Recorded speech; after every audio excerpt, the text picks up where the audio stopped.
Good afternoon. Y'all hear me okay with this mask on? Yeah. Now, this mask says, if you can't read it, it says all union members are essential workers. Can I have an amen on that?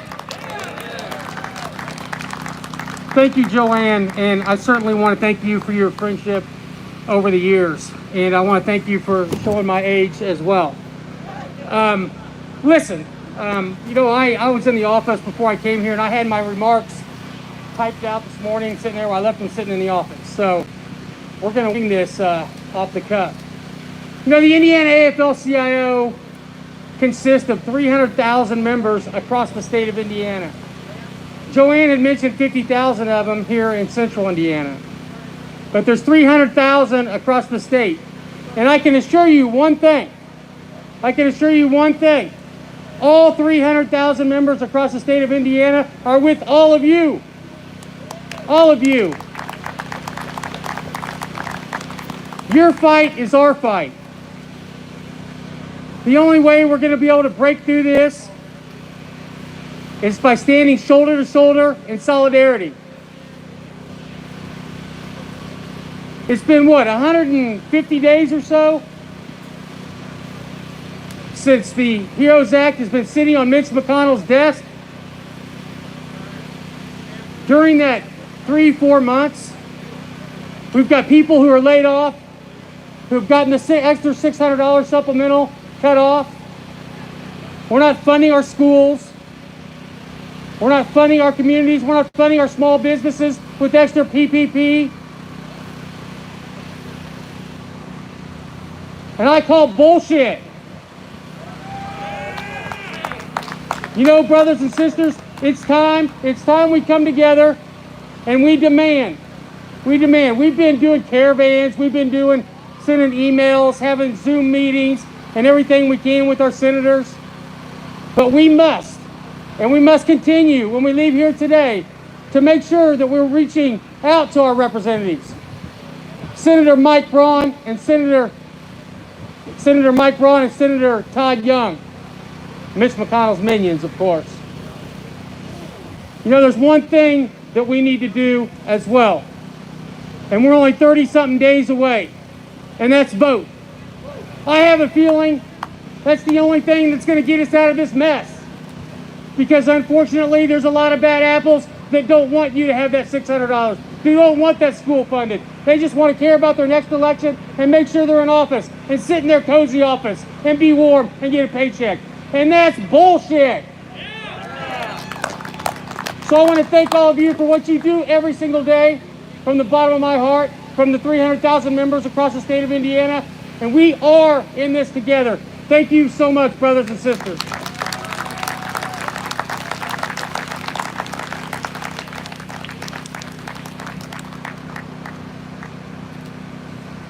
Side which elbow.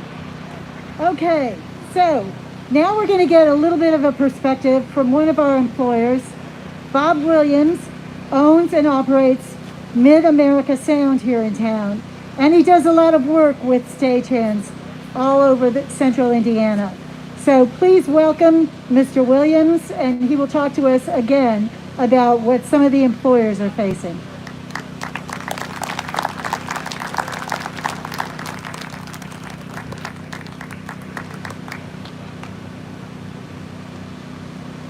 I'll try to keep it brief because I know you guys don't want to stand around. We want to start the loadout, right? There's a lot of companies in the state.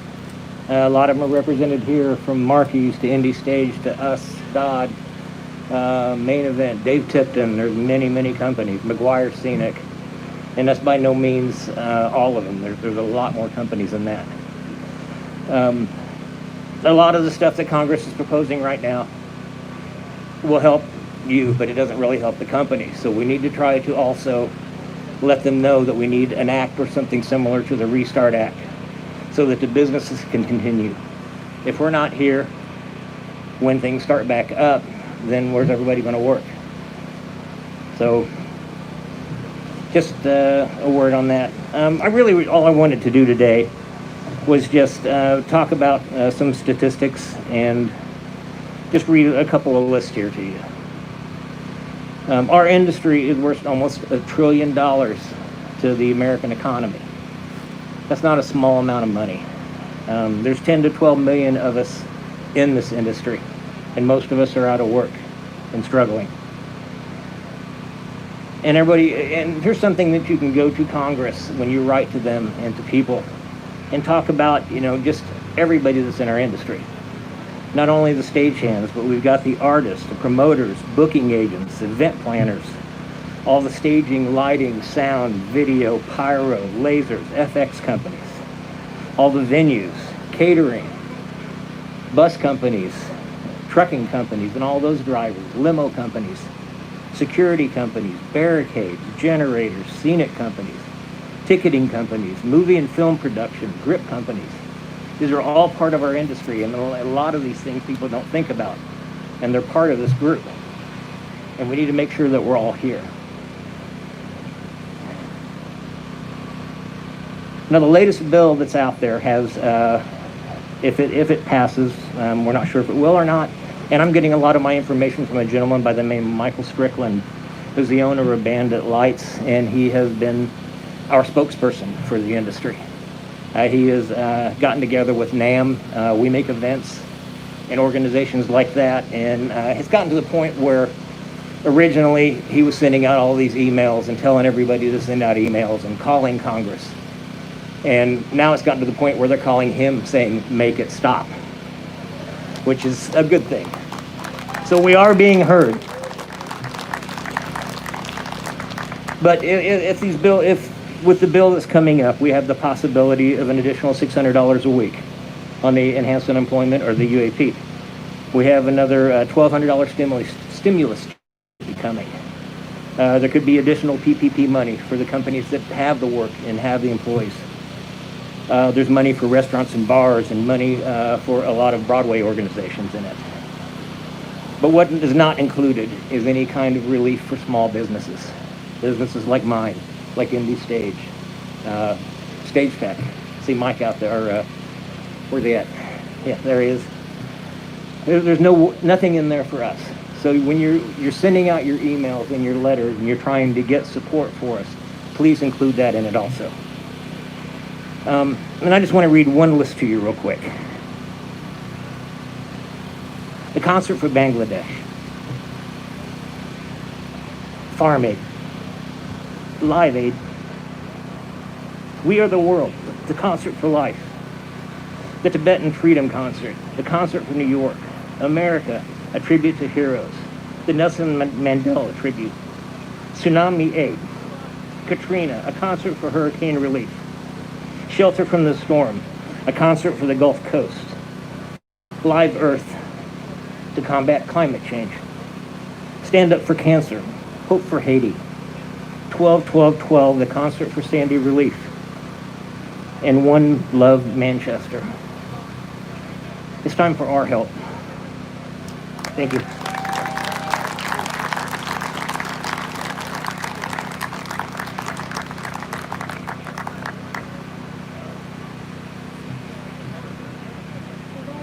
Just another indication that we are all in this together. Employers, employees, shop owners, club owners, small businesses that are affected in the downtown area and all over the city by the fact that there is no tourism. We are all in this together, and only we can save ourselves. They're making that pretty clear to us. So now I want to introduce to you Josh Baker, who is the executive director of the Independent Venue Alliance here. Josh is one of those who knows firsthand how some of these smaller entities who used to play music every night have now had to resort to other means of keeping themselves alive. So please welcome Josh Baker.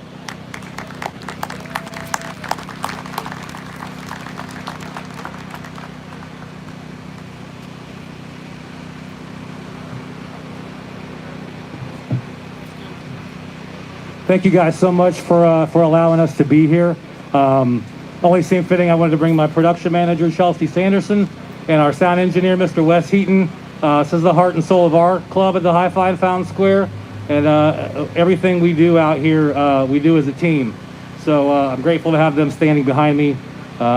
Also grateful for the folks that put this event on. Thank you to Local 30 and all of you guys. I'm more of a behind-the-scenes kind of guy, much like you guys. So throughout this kind of pandemic and the shutdowns, a few of us have kind of been forced up as spokesmen, as spokespeople for our organizations, and I happen to be one of those. So very honored to be out here speaking on behalf of all of the independent live music venues across Indiana. Again, that's a big honor, big shoes to fill. We've got almost 45 members across the state now. What started off as 5 in March. A few of us were talking and saw how bad this was going to be, and realized that we had no organization. And you know, we were watching what NEVA was doing nationally, and realized that we needed that on a local level. That coupled with calls to all of our venues that were, you know, bagging groceries at Safeway, or, you know, driving for Uber Eats, and, you know, these guys can't be focusing on their businesses and getting us back to work while they're out doing these things. So that's kind of the pretense of why we established the Indiana Independent Venue Alliance. And like I said, it's grown to 45 members across the state: Jazz Kitchen, the Melody Inn, the Hilbert Circle Theater, you know, the Hi-Fi, you know, all these different places all across the state. Now the Brass Rail up in Fort Wayne, and the Red Bike in Madison. You know, it's just created this really important bond, I think, between our venues. And why it matters here today is that we realize that we can't get you guys back to work until we get back to work. So when we're out speaking on behalf of our venues, we're speaking on behalf of you too. Bus drivers, security, ticketing companies, stagehands, you know, all of those things. We are a very symbiotic industry. I don't think there's any other industry that is dependent on this many smaller subsets of industries to make it go. So when one falls apart, we all fall apart. And so being here today is, you know, it's heartwarming to stand up in front of you guys as my peers, our friends, our partners. You're our partners on these events, you know, you make them happen. So without you guys, it means nothing. So we're excited to get back to work. I'm proud of our industry for being resilient and creative and pivoting.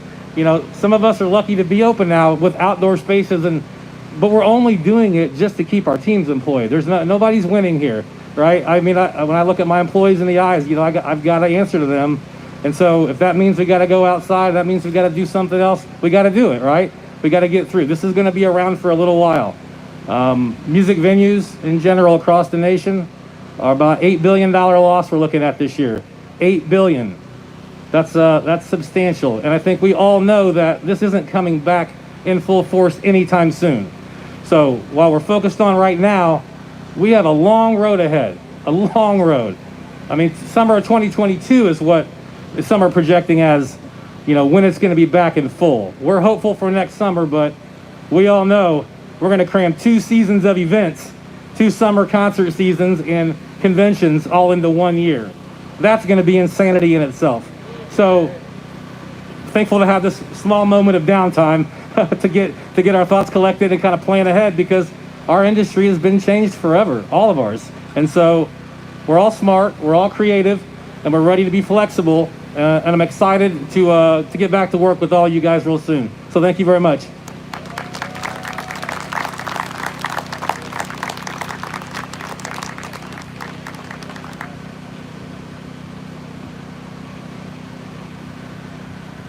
So Josh used a phrase that I generally like to apply to most of us. He said that it's going to get crazy. But I think we all work in this industry because, well, for one thing, we're all a little bit crazy. And for another, we thrive on that kind of action and activity. So let it get crazy in 2022, 2021. Let us do 2 seasons of shows. Why not? Something's got to give, and if that's the way it happens, we'll be there. We'll be ready, because we are sick and tired of being tired of staying home. So the long and the short of it is, we appreciate what Josh is doing with the Alliance, and we will support every effort of all the shows that they present, no matter how many years it takes. So, our next speaker kind of brings it all home for a lot of us. She happens to be married to a stagehand, and she knows firsthand what the impact of this loss of income has been on her own family and what it's going to look like in the months coming. So please help me welcome Pam Deckert to the stage.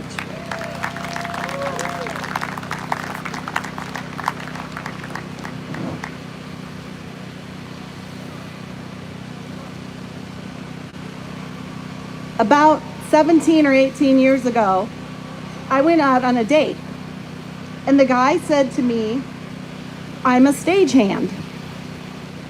I only ever had heard of one other person in 36 years that I knew was a stagehand, and he worked at the Chicago Symphony. But I'll be honest, I didn't really know what a stagehand was back then. About 17 years later, I am proud to say that I am the wife of a member of IATSE Local 30. And for over almost 20 years, Derek has been in the Stagehand Union. And in that time, he's done Pacers games, the Super Bowl, concerts, Taylor Swift, Madonna, the opera, right? And you guys probably have too. Many nights I've been by myself. Many weekends I've been by myself with my son, because where was my husband? Working. It was unusual, and I had to explain to my parents that no, Derek really did like our family. He was really actually at work because I saw the paycheck. About, I don't know, in November of last year, I started feeling like the concerns that we had in our community weren't being addressed at the State House and really in our country.